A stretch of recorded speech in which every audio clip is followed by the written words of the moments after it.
Have you ever wondered what John Wayne's final film could have been if things had gone differently? Uh, Initially, the Frisco Kid was set to be his last hurrah, but disagreements with producers led to Harrison Ford taking on the role instead. Uh, it's fascinating to imagine how the movie would have turned out with Wayne in the lead. As a movie enthusiast, I've always been intrigued by the career of John Wayne. Um, Towards the end of the 1970s, his illustrious career was drawing to a close, and whatever his final project might have been would undeniably be etched into his timeless legacy. HT, The Frisco Kid, released in 1979, originally held that promise as John Wayne had been set to portray the character of Tommy Lillard. However, disagreements between producers and the actor led him to decline the offer, leaving an opening for a promising newcomer to step into the role instead. Before his role in the TV series 1923, uh, Harrison Ford had taken over from Wayne in The Frisco Kid.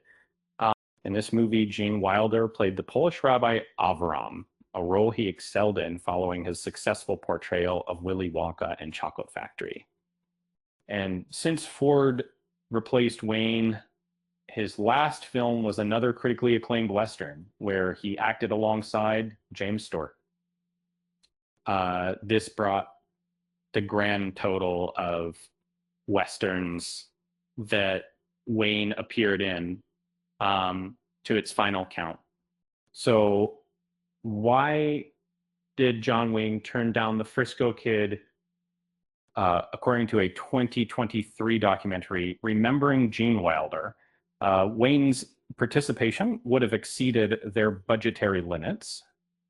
When one of the executives proposed a fee of $250,000, Wayne responded bluntly, "Forget the whole thing." Tragically, Wayne passed away on June 11, 1979, just weeks before The Frisco Kid hit the big screen. After Wayne left, there was a need to find another actor, ideally one who was on the rise in the industry, to step into his shoes. Coincidentally, Ford had risen to fame following his portrayal of Han Solo in the initial Star Wars film. It turns out that Ford took over Wayne's role in The Frisco Kid as Wilder found him charming and potentially destined for success. Despite some positive remarks about the film's humor, The Frisco Kid faced numerous critiques. The portrayal of Wilder as the rabbi was so dominant that Ford's role became almost insignificant in viewers' minds. Uh, Critics like Vincent Canby from the New York Times labeled it as disorganized chaos. Canby particularly criticized the weak plot development, arguing that despite its intriguing concept, the movie fell short of meeting its potential. The Frisco Kid earned $4.2 million at the box office and has a 54% approval rating among critics on Rotten Tomatoes. In comparison to The Frisco Kid, the movie The Shootist stands out as one of John Wayne's finest Western performances, particularly in his portrayal of J.P. Books. Domestically, it earned $13.4 million. And Rotten Tomatoes received an 81% score and was nominated for both a Golden Globe and an Academy Award.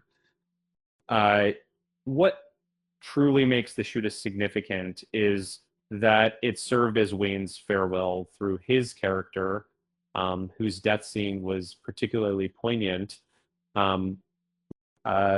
as Wayne's final Western film, The Shootist, holds great importance in the larger narrative of John Wayne's career and legacy.